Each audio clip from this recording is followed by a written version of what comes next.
Okay, so we're going to discuss the James Nichols interview. Let's go with investigative first. Okay. Let's get some examples of him being investigative. When you talk about his case, you blew up that building. Yeah. So what does he say to him? Can't remember.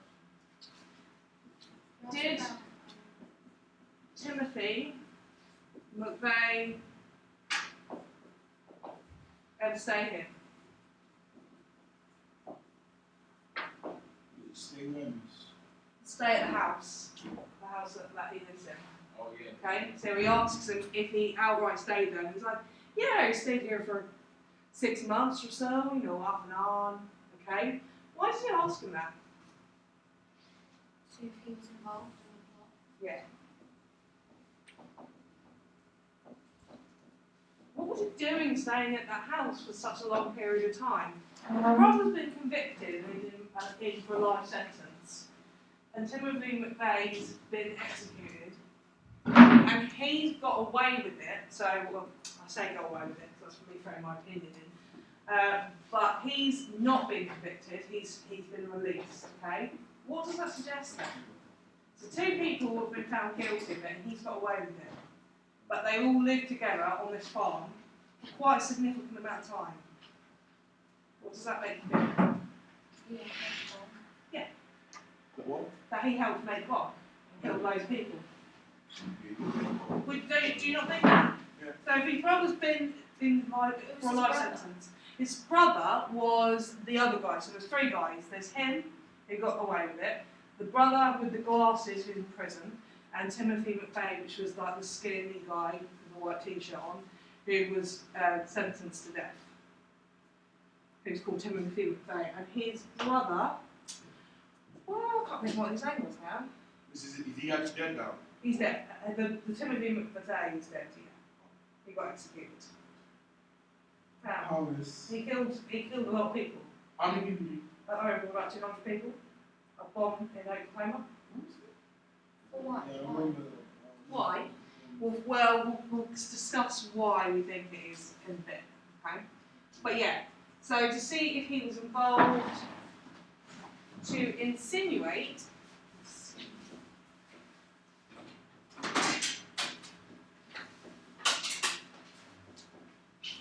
Okay, so if he's insinuating that this guy was involved, the guy that he's interviewing, what is the purpose of this interview then? If we link this to The purpose. purpose of this interview is to discover the type of person he's like. Okay, let me stop you there, Alex. What are the 5 purposes of an interview?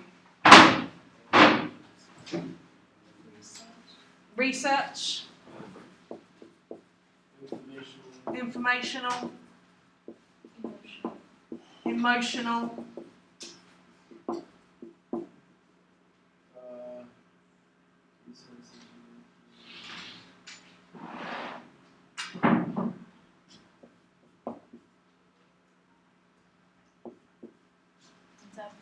Interpretive.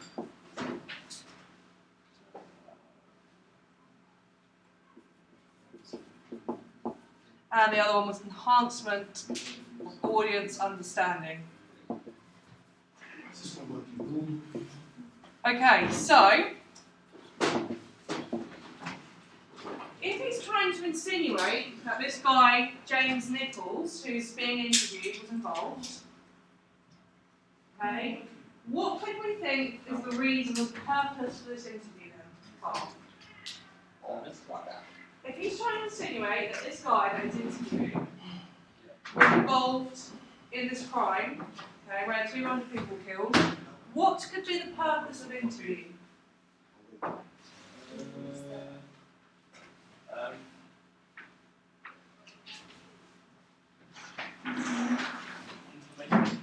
Yeah, he could be trying to. What kind of information is he trying to present though?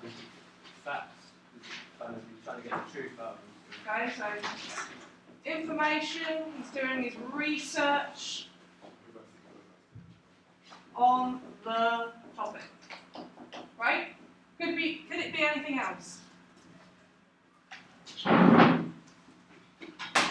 Could it be interpreted? Ah, yes. Why? Because is it because he has his own opinion? Yes. He's got his own underlying opinion, okay? Which we'll see throughout the interview when we talk about specifically about editing and sound bites. But his agenda is basically, the whole point of this film is to talk about the rights to arms, whether the American public should be able to have the rights to arms, okay? And if he's saying that a convicted criminal, or two convicted criminals, sorry, living under his roof on a farm with bomb-making materials, that he was released because they couldn't find enough evidence of him, do you think he's going, it's alright, we should have the rights to arms? Or do you think he's actually, this is a classic example of someone who shouldn't be having the rights to arms, and actually we really need to rethink the system? What do you think? It's true because he helped make the bomb. Well, we don't know that necessarily. Oh, you don't. We don't, but it's insinuated, isn't it? Yeah? Even if he wasn't, he was there and it was happening. Yes. Precisely. So Okay. Yeah. So it's very interpretive because Michael Moore is showing his biased point of view on us. Okay? But he's doing it in a clever way. He's not making it obvious, but the use of questions like this, okay, is subtly thinking, oh, actually, maybe he did do this. The fact that before, the only question he asks him before we sort of see that sort of BT was, what do you grow here?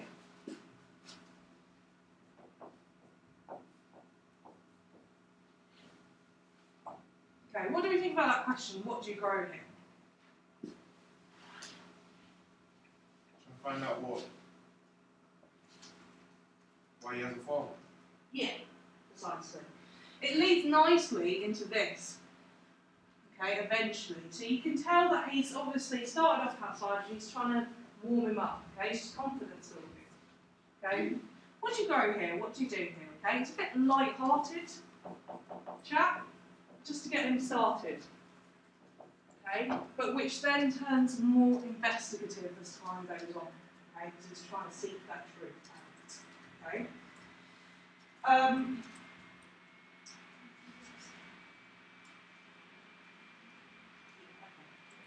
Okay, so where was I going? What's that one?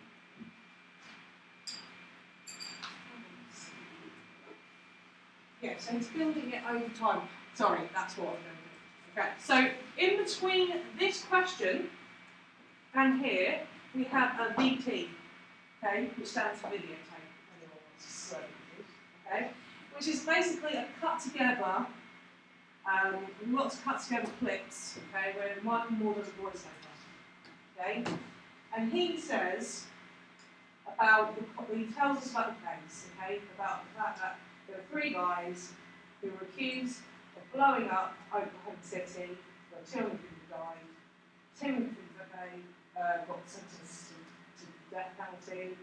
His brother, which I cannot remember the name for the life of me, is in prison serving a life sentence, so we never been released. But James Nichols, okay, says Who's doing the voice Michael Moore, so the guy who asks him all the questions, it's his film, okay?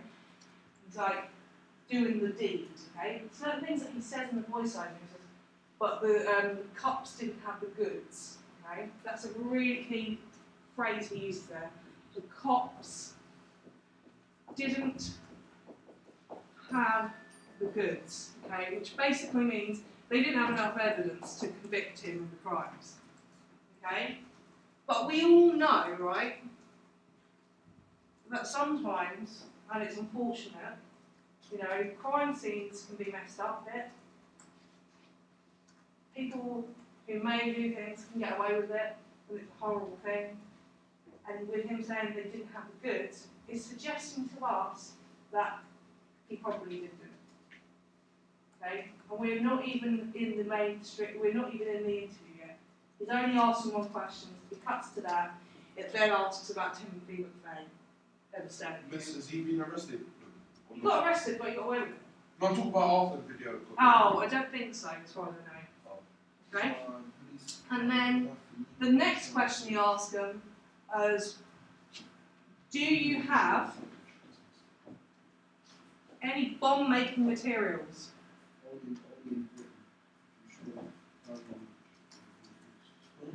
Okay? Why does he ask that question, Cameron? Sir? Do you have any bomb-making materials? And he put that in the list that the car was years old. So he has that.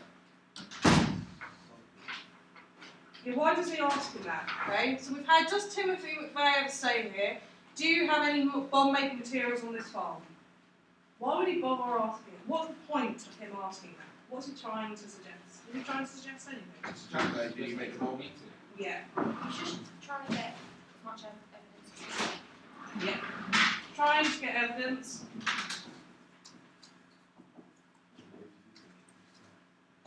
To suggest he made bombs. What's his reaction like at that point when he says, what does he say? He says, yeah, but it doesn't say that that's what's for. It's really for something else. Yeah, he does. But how does he appear? But, Yeah, he's a little bit shifty. Why do you think he's a bit odd? So He's it's a been bit odd accused of just making because bombs for what, he like, knows that many thing. years. Yeah. His body language and the fact that he's cackling about it is a bit odd, isn't it? Like, if someone's like asked you if you've got bomb-making materials and you've been accused of it, if it was me, if I'd known that I was kind of, well, I don't, you know, if I'd feel uncomfortable being asked that question, So I would I'll say probably no. be like, I'll say no. I'd be like, there is some, but obviously, you can't lie about it though, because people can search your property, can't they? Yeah, do you see what I mean? So if you have to tell Why the did you truth. agree to do this interview? Wow, exactly. That's questionable as well. But this is what I'm going on to. Because To get away he's with like, you know, we got firecrackers and everything. You know, he kind of laughs a bit manically, doesn't he? He's appearing a bit mental. But when we go into the house, then we know he's a bit crazy. Yeah? it. So what's Does anyone agree? Miss, but when you That's like watching the video. No, that's the interview. Oh, that's all. That's all of it, yeah. Oh. Okay? Miss, but So, could you be what, surprised? gonna carry on? Huh? Could you be surprised in the person that how he is? Yeah, A lot of definitely. people must hate him. But only That's why to he say has a gun that, and his pillow. like, Yeah. shot. Okay, yeah, we'll come into that. Hold fire on that one, because that's okay. Okay, so, Oh, mate. yeah, no, we're coming. I'm getting it, okay. So, we've talked about the use of editing, that would be bias, okay. Let's talk about sound bites, okay. So, what is a sound bite? Someone remind. A seamer. Donna? Like what? Hmm? They're not what? Kind of Vox Pops, but not really.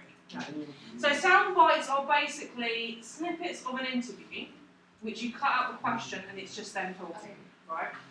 Why do you think he's used sound bites in this particular interview? Going back to what we were just talking about. What was I just saying? They're trying to make the interview not like is they're trying to like probably show that it's not.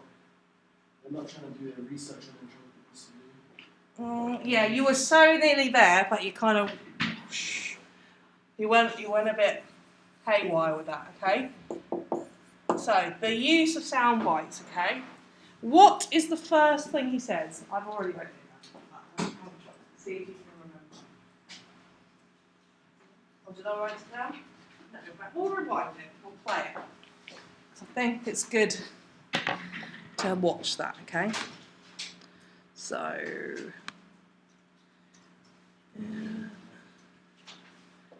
Right. Right, let's listen out for this question. Oh, come on. Way whatsoever to the Oklahoma City bombing or bomb making. Them people, law enforcement, if you want to call them that, were here and they were shaking in their shoes.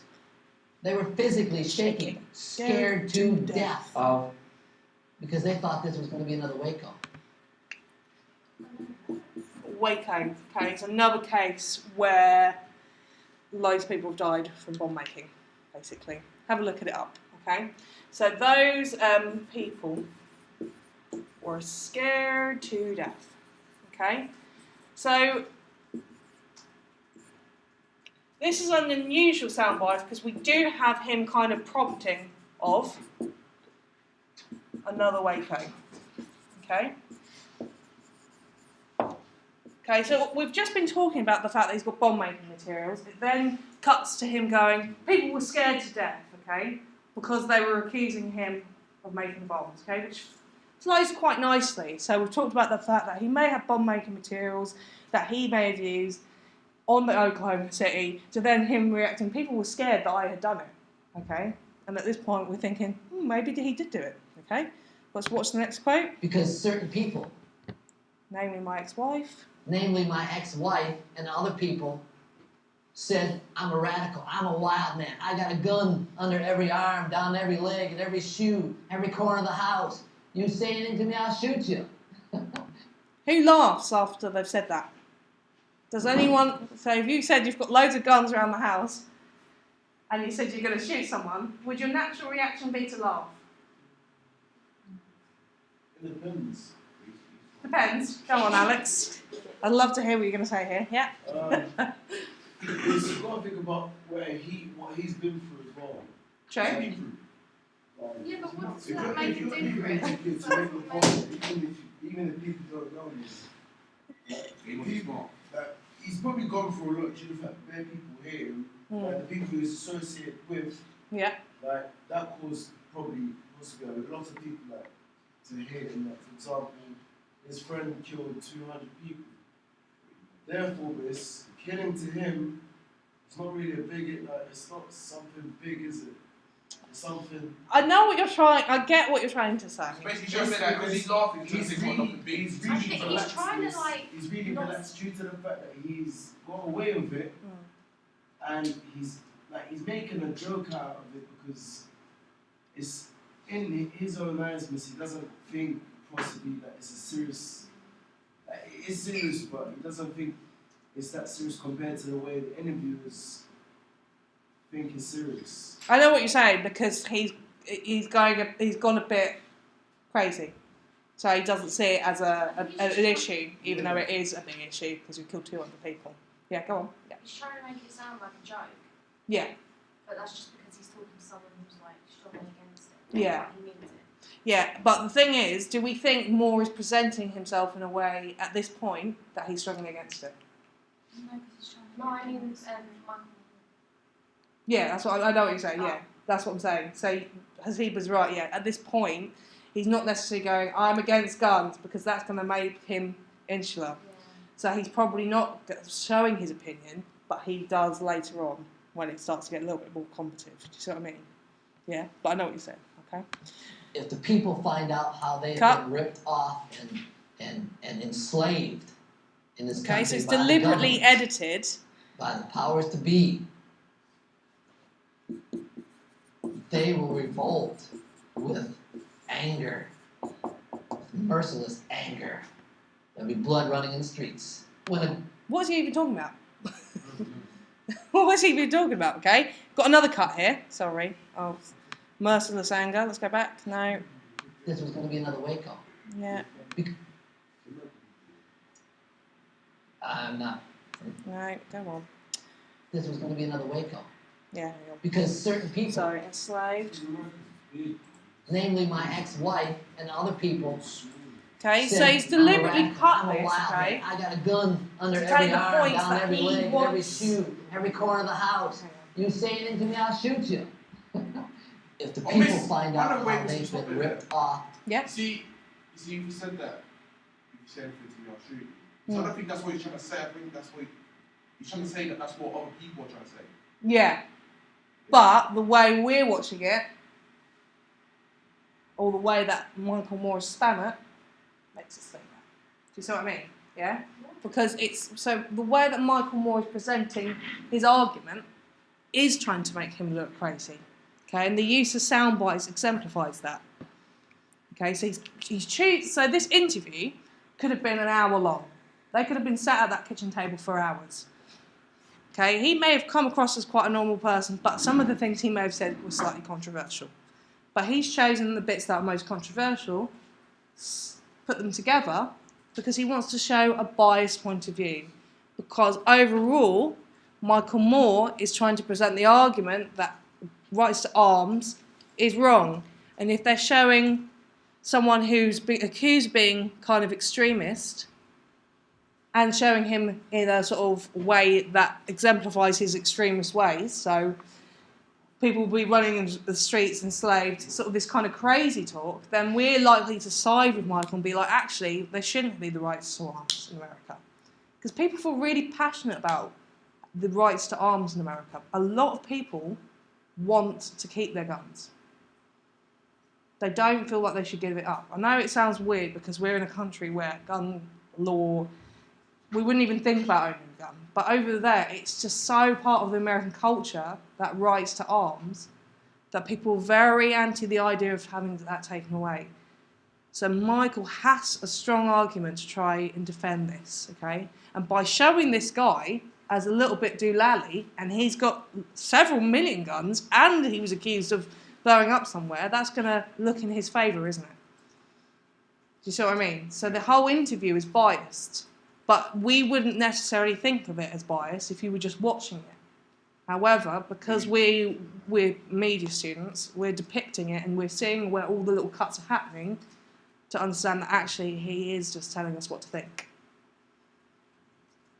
Okay? Which is, ironically, what he's telling the American government, or telling the American people that that's what the media does and the government does, is influence them into fear, which we'll see more in the Madison interview. But actually, he's doing the same sort of thing. See what I mean? Right. Okay, so we're talking about the fact that he's enslaving and people were revolting, okay? And we've cut to Michael Moore. And enslaved in this country by the government. Okay. By the And there's going to be a cut here, and it's going to be a jump cut. So suddenly it's going to be this medium close-up to a sort of medium shot. Anger. Merciless anger. Here. There'll be blood running in the streets. When the government turns tyrannical, it is your duty to overthrow it. Well, why not use Gandhi's way? Cut He again. didn't have any guns, and he beat the British Empire. Okay. So him going, why not use Gandhi's way? Okay, that could have been a whole different conversation, but he's used it to argue his point in this moment in time because he's trying to bring across this interpretive view that guns are wrong. Yeah, so it's very cleverly edited because you just think that's all going on at the same time, but that close-up shot may have been a bit where Michael was asking him a question, but a lot of the questions have been cut out. Does that make sense to people? Yeah? That's just what a lot of this interview is about, okay? So, why not use Gandhi's way? What kind of question is that?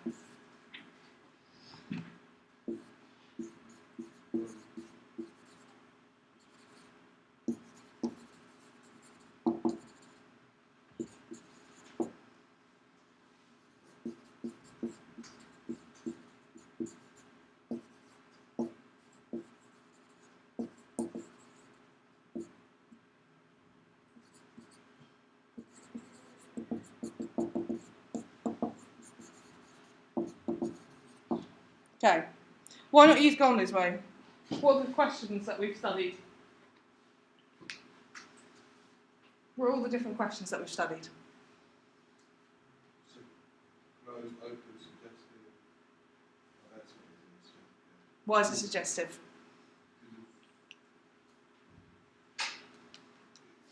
Giving them a suggestion. Yeah, and what's the suggestion? Why not Gandhi's way? Yeah. Here's Gandhi. A man that's, I don't know, man. I know he is, but I don't know how to. He's a peaceful guy. I don't know. He's a peaceful guy. Anyone want to answer that? Come on, Kadesh, you're looking straight at me.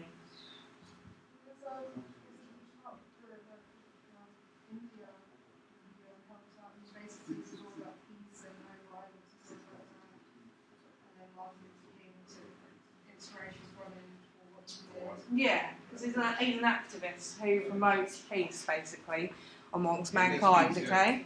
Yeah, so you're alright with the peace, okay? So what is he saying then? Why not Why use make Gandhi's peace? way? Yeah, why don't you make peace? Yeah, in relation to what? The guns. Yeah, go on. Okay, so he's talking about like, so James Nichols is like, right, we've got to use the guns because it's the only way to solve out people because people are crazy and they'll take violence and it will be rioting, so we've got to get the guns out to control everyone. But Michael Moore comes back and is like, actually, hang on, Gandhi, he defeated the British Empire, which basically not centuries ago, quite a long time ago, we used to kind of rule the world, basically, in different countries. And Gandhi was kind of responsible in eradicating us and changing the way that we're just now Britain, aren't we? We're not ruling the world anymore, okay? But he did it by peaceful means. So he's saying, if Gandhi can defeat and change the world in a peaceful way, then why do we need guns to do that? Can we not just talk and be peaceful about it? Yeah? So what is he doing then with that suggested question? But when some people aren't like that though. Some people don't like that. Some people just like. That's true. You're right. So, James Nichols, you might have a point then. He might have a point, yeah? Do you agree with him? Again, this is down to you deciding what you feel about this interview. Yeah, I understand why he has a gun here because of things that if his house, like for example, if he didn't actually commit the crime for the bombing, if he wasn't involved in that, yeah, and he had a gun anyway. If his house like was going to get burgled or something, and he had kids, obviously he needs that gun to protect little children. Okay, yeah, that's that's your point of view. No, I respect that. Yeah, go on. Can we say that Michael Moore's purposely saying that to get a bad reaction out of nicols? Yeah. Why do you think he's trying to get that bad reaction? Because he knows that he's going to disagree because he feels so strongly about guns and he wants him to say like his opinion basically. Yeah. And what does he do though? He says I don't know. Yeah, he's like, I don't know. So what does that then do to Michael Moore's argument? He might not know much about guns. He might not. No, he doesn't seem to know much about Gandhi, but actually, it kind of shuts Nichols' point down, doesn't it? Do you know what I mean? So he's like, well, I can't argue because I don't know who this guy is. I don't know who you're talking about. Which then, for us, the audience, is like, ha-ha! You can't say anything. Michael Moore's right again. Even though it's just it might be just a case that he doesn't know who he is, so he can't argue back. But again, we're thinking, actually, Michael's right. Without even realising it. Because he's manipulating you. Kelvin.